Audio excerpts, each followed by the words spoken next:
Hi, இன்றைக்கி சப்பாத்திக்கு egg gravy எப்படி பண்ணுறதுன்னு பார்க்கலாம். வானல் காஞ்ச உடனே தேவையான அளவு எண்ணெய் காயட்டும். எண்ணெய் காஞ்ச உடனே ஒரு பிரிஞ்சி இலையை ரெண்டாக்கி போட்டிருக்கேன், ஒரு நட்சத்திரப்பூ, 3லேருந்து 4 லவங்கம்,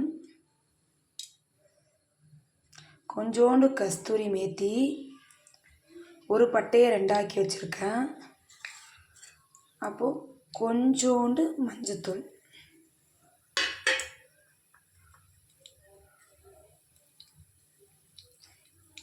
இது பொரிஞ்ச உடனே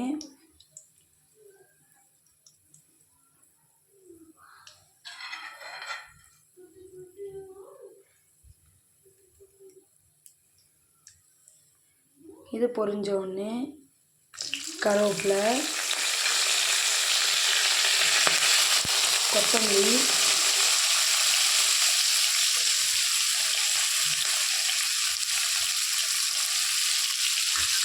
நல்ல வாசனை வரும். அந்த டைமில் நான் ஒரு 3 வெங்காயம் எடுத்து வச்சுருக்கேன், அதை நல்லா கட் பண்ணி போட்டுக்கலாம்.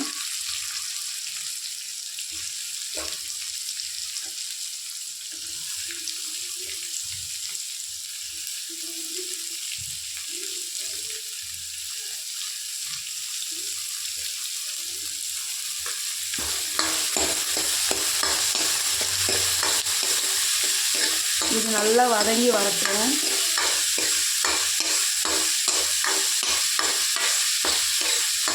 இது வதங்கின பிறகு தக்காளி சேர்த்துக்கலாம். அதுக்கப்புறம் இஞ்சி பூண்டு விழுதெல்லாம் மசாலாவுக்கு என்ன போடணும் அப்படின்னு பார்க்கலாம். நான் ஒரு தக்காளி, கொஞ்சம் மிளகு, சீரகம், சோம்பு, இஞ்சி பூண்டு எடுத்துருக்கேன். இதை நைஸாக அரைச்சிட்டு சேர்த்துக்கலாம். வெங்காயம் நல்லா வதங்கினோடனே தக்காளி சேர்த்துக்குங்க. தக்காளி நல்லா வதங்கி வரட்டும். நான் இஞ்சி பூண்டு விழுது அதெல்லாம் நல்லா நைஸாக அரைச்சிட்டு வந்திருக்கேன். தக்காளி வதங்கினதுக்கு இதை நம்ம சேர்த்துக்கலாம். இப்போது நம்ம அரைச்சி வச்ச இஞ்சி பூண்டு விழுது மசாலாவை சேர்த்துக்கலாம். இது கூட கொஞ்சம் தேவையான அளவு கல்லுப்பும் மிளகாத்தூளும் சேர்த்துக்கலாம். பச்சை வாசனை போகிற வரைக்கும் அது நல்லா கொதித்து வரட்டும். தேவையான அளவு மிளகாத்தூளும் கல்லுப்பும் நல்லா கொதித்து வாசனை எண்ணெய் பிரிஞ்சு வர வரைக்கும் நம்ம வெயிட் பண்ணலாம்.